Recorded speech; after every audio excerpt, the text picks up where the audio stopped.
Hi there everyone, Kim from Expression Artworks.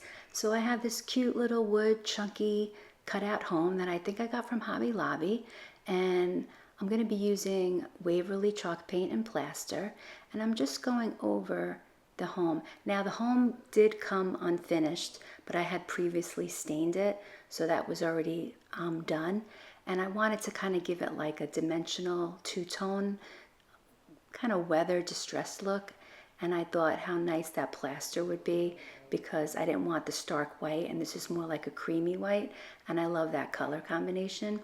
And using the chippy brush allows me to get that look, and some areas are heavier than others, so I was really happy with the way it came out.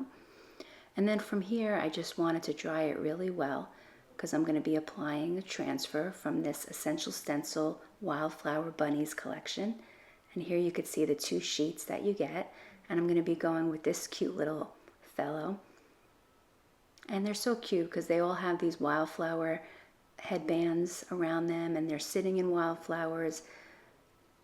I just was so happy with these transfers.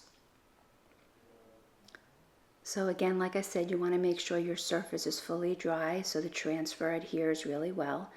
And you just peel the backing off, you place it on the surface, and then I'm just using this burnishing tool that's also from Essential Stencil.